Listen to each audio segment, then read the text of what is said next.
Well, a very good evening and thanks for clicking on to the Thursday edition of Vogan's European Outlook. Hope everybody's enjoying the day so far. We had a considerably cooler day compared to the previous couple of days across the British Isles. Temperatures still warm enough across the eastern side of England. These were the temperatures a couple of hours ago, so we had plenty of 24s, 25s, even 26 in Norfolk this afternoon.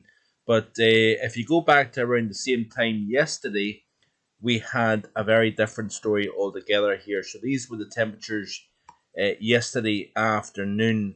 23 degrees in Kirkwall in Orkney, by the way. That is very, very impressive for the time of the year.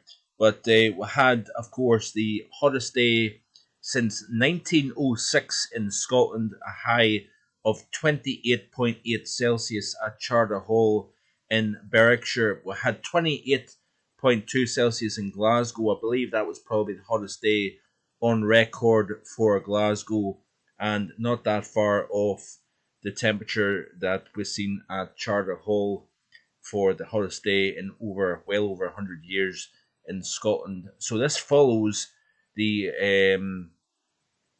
highest temperature that was seen. I believe it was 28 point something in the Republic of Ireland. I think that was the hottest September day since 1906, if I'm right in saying that. I'm sure somebody will correct me if I'm wrong.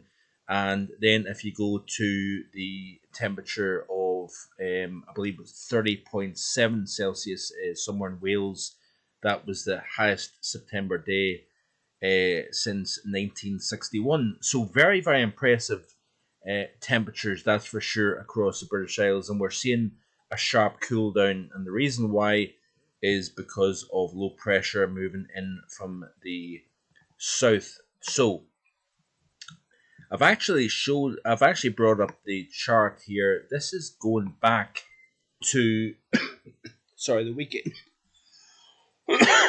Excuse me. This is going back to the weekend. The reason why I'm showing you this is because I want to talk about, like, rewind the clock and actually show you the evolution of this pattern. Very, very interesting indeed. The area of high pressure that eventually brought the record hot temperatures to the UK. This is the same high, by the way, that actually brought unusually cloudy and unusually cool weather to the British Isles during the second half of August. So if you skip back 2 weeks ago, we were talking about temperatures well subpar for the time of the year. Temperatures, the coolest temperatures in England for the month of August since 1986. All sorts of interesting things with that area of high pressure. This, folks, is the same area of high pressure that is now delivering the record breaking temperatures, or did, should I say, yesterday. What has taken place is we've simply seen this ridge of high pressure shifting from up towards a position between Iceland and Scotland. Hence, we had the cool easterly and northeasterly winds dragging in a lot of cloud cover, a lot of cool temperatures for the time of the year. And then what's happened is, with time, this area of high pressure has shifted into the near continent. We've then started to see an area of low pressure winding up to the south, west of the UK, west of Iberia. And with the combination of this area of low pressure southwest of the British Isles versus the area of high pressure east of the British Isles, we've started to drag in winds from the east-southeast direction. And of course, direction of wind is critical.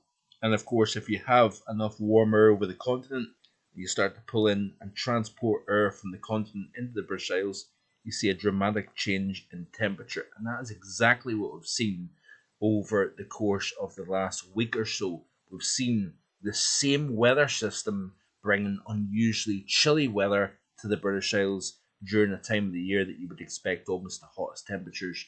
And now we're seeing temperatures, basically that would be respectable any time of the summer season, never mind the first meteorological month of autumn, transporting the hottest temperatures in well over 100 years. So very fascinating stuff, that's for sure here. And now the area of low pressure, as I skip through this old chart that's dated back to the 5th of September, this old chart, you can see the area of low pressure that's southwest of the British Isles, spinning around, deepening. That is now the very feature that has brought the end to the heat wave, and we're seeing showers and thunderstorms blowing up over the British Isles here. So let's get it back to an up-to-date chart, and we can see now what the models are showing. So look at that there. We can see here that the area of low pressure is centered over Ireland, and of course we've got lots of energy associated with the warm, humid air over the British Isles. That system then, of course, produces widespread showers and thunderstorms. That's going to continue through the course of this evening, and then as we go through the Friday and in through the weekend, that system eventually exits. We'll start to drag in cooler air from the northwest here, and with high pressure kind of building in, cooler air, high pressure, so clear skies and light winds means we could see some chilly nights this over the course of this weekend here.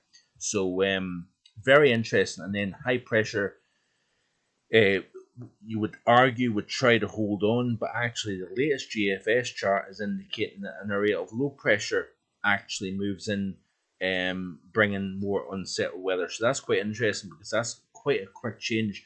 So this is Tuesday of next week here, and we get that brief spell of high pressure that is replaced then by disturbed weather through the early portion of the week here. So hope you enjoy the rest of your evening, and yeah, I'm cutting it short. So hope you have a great day. Bye for now.